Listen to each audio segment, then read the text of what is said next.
Adam Sandler has had devoted fans ever since his Saturday Night Live days, but he's also had haters for just as long. Even famous ones. These 5 celebrities have serious bones to pick with the iconic comedian. Bill Murray and Adam Sandler are 2 of the biggest SNL stars ever, both during their respective eras of the sketch comedy series and as movie stars after leaving the show.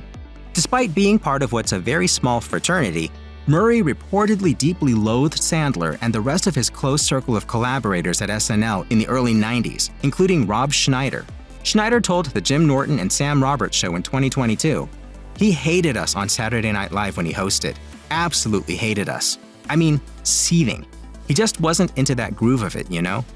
Schneider theorized about why Murray, possibly jealous and frustrated, disliked Sandler and his comedy stylings, continuing, "Sandler was just committed to it, and just like, as soon as he would get on, you could see the audience just ate him up. Nevertheless, Murray seemingly wasn't having it." In response to declining ratings and in search of a rebuild for their 20th season, Saturday Night Live producers brought in several new cast members to add to its already large group of established players. Among the new talent was alternative comic and Reality Bites star Janeane Garofalo. She was frank about her SNL opinions in pre-season interviews, telling The Observer that the previous season, dominated by Adam Sandler, was unwatchable and that Sandler's work was childish. Garofalo reported to work a few weeks before live shows began to appear in pre-taped pieces. When Sandler showed up, he ignored Garofalo for weeks before chewing her out about her earlier comments. Reduced to mostly bit parts in sketches as girlfriends and waitresses, Garofalo bristled at the material that Sandler and his buddies pitched and produced, finding their ideas to be sexist and immature. "Show us your boobs!"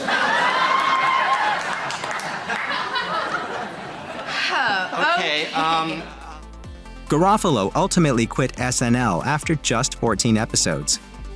Considered by many to be one of the best stand-up comedians of all time, Andy Kindler is as much a guardian and critic of his art form as he is a practitioner. He first started performing stand-up comedy in the 1980s, not long before Adam Sandler entered the tight-knit scene. Kindler, best known on screen for recurring roles on Everybody Loves Raymond and Bob's Burgers, detests cheap, hacky stand-up comedy jokes and bits, and calls out guilty comedians whenever he gets the chance. He seems to think that Sandler is among them. Upon hearing the news that Sandler was starting work on Happy Gilmore 2, Kindler tweeted, "Before Grown Ups 9? Just like the end of an NBA blowout, it's garbage time." Kindler had some even more pointed criticisms for the star in an interview with LAist, saying, "There's the expressions, shooting fish in a barrel, kicking a dog when it's down. Could we put Adam Sandler in that category now?" Kindler elaborated that he used to love Sandler's work, but felt like the comic's best material was far behind him. He admitted, "I loved his stand-up. I loved his stuff on Saturday Night Live. So many times I go after people that, on a certain level, I feel could be doing better, but for some reason decided to go with the money." In June 2015, Rose McGowan, best known for Scream and Charmed, posted on social media the details of a casting notice she had received. It read in part, "Wardrobe note, black or dark form-fitting tank that shows off cleavage, push-up bras encouraged, and form-fitting leggings or jeans, nothing white." McGowan explained that the audition instructions were for real and that it was for an upcoming film whose title she didn't divulge. At the same time, though, she did reveal, "Name of male star rhymes with Madam Panhandler." The film was likely The Ridiculous Six, starring Adam Sandler. For calling out a film industry titan like Sandler, as well as his production company, McGowan was punished. Her agency dropped her as a client. McGowan later explained that she was just trying to call attention to deep-seated Hollywood sexism. It's just institutionalized stupidity, Yes. and so many people, it went past, and it was probably a girl that had to type that out.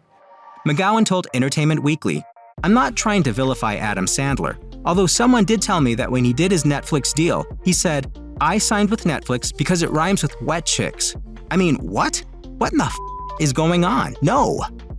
Rose McGowan wasn't the only person to get mad about The Ridiculous Six. The first project made under Sandler's massive Netflix deal, the Western parody did not mock the outmoded and unenlightened views on Native Americans often seen in that genre in the way some had hoped it would. The production hired many Native American actors from multiple indigenous groups, including Loren Anthony.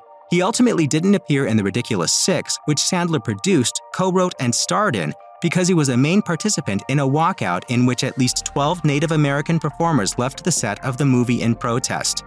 Anthony told Indian Country Today Media Network, "They told me it was going to be a comedy, but it would not be racist. So I agreed to it, but things started getting weird on the set. Actors took particular issue with the names female Indigenous characters were given, like No Bra and Beaver Breath, and how non-Apache actors who didn't resemble Apache were cast to play members of that group." Anthony continued, "They just treated us as if we should just be on the side." Well, if I don't ever work in the film industry again, at least I knew that I made an impact at that point, that I made the right decision, that I did follow my heart. A contingent of the Native American actors attempted to voice their concerns with Sandler's producer group, but they were told that no edits would be made to the shooting script.